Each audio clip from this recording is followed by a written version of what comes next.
मैं ही वो लड़का हूँ जो मारिया को पसंद करता था और मेरी वजह से ही मारिया के साथ ये सब कुछ हुआ। लेकिन इसके पीछे का पूरा सच तो पहले सुन लो। पिछले कुछ दिनों से इंटरनेट पर एक नाम बहुत तेजी से घूम रहा है, मारिया। हर कोई अपने अपने अंदाज में थ्योरी बना रहा है। कोई कह रहा है कि पारिवारिक दबाव था, कोई कह रहा है कि कोई लड़का शामिल है। और हाल ही में एक वीडियो सामने आई थी जिसमें अफजल नाम के लड़के का जिक्र हुआ था। मैं यहाँ अपना चेहरा दिखाने नहीं आया हूँ और ना ही मुझे कोई पब्लिसिटी चाहिए, लेकिन जब हर जगह आधी अधूरी बात और अफवाहें फैलने लगी तो मुझे लगा कि उस सिक्के का दूसरा पहलू भी सामने आना चाहिए। अगर लोग जानना चाहते हैं कि उस दिन क्लास में क्या हुआ था, पूरी सच्चाई क्या है, तो सच्चाई सुनो। बात बहुत सिंपल थी लेकिन उसे बहुत बड़ा बना दिया गया। उस दिन कॉलेज में कोई गैंगवार या फिर बहुत बड़ी लड़ाई नहीं हुई थी, सिर्फ सीट और बोर्ड को देखने को लेकर बहस हुई थी। आगे बैठने वाले लड़के अपनी जगह पर अड़े थे और पीछे बैठने वाली जो लड़कियां थी बोल रही थी।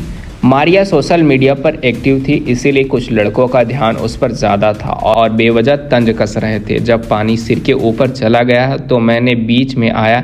मैं सिर्फ इतना कहा कि बस करो, बात को यहीं ख़त्म करो। जब लड़कों ने मुझसे पूछा कि तू बीच में क्यों बोल रहा है, तेरा क्या लेने देना, तब माहौल के गुस्से में मैंने कह दिया था कि मुझे फ़र्क पड़ता है और हाँ, मैं उसे पसंद करता हूँ। मारिया ने उस वक्त कोई ड्रामेटिक रिएक्शन नहीं दिया। वह शांत रही और क्लास ख़त्म होते ही चली गई। मुझे लगा कि बात वहीं पर ख़त्म हो गई, लेकिन असल कहानी तो इसके बाद शुरू हुई। अगले दिन जब कॉलेज में मारिया के घर वाले आए तो माहौल एकदम बदल चुका था। बातें ऐसी फैलाई गई जैसे कोई बहुत बड़ा कांड हो गया हो। उसके पापा का गुस्सा होना ज़रूरी भी था, क्योंकि जब कोई पहचान होती है तो परिवार हर छोटी बात से डरता है। लेकिन अफसोस इस बात का है कि किसी ने सीधे बैठकर बात समझने की कोशिश ही नहीं की।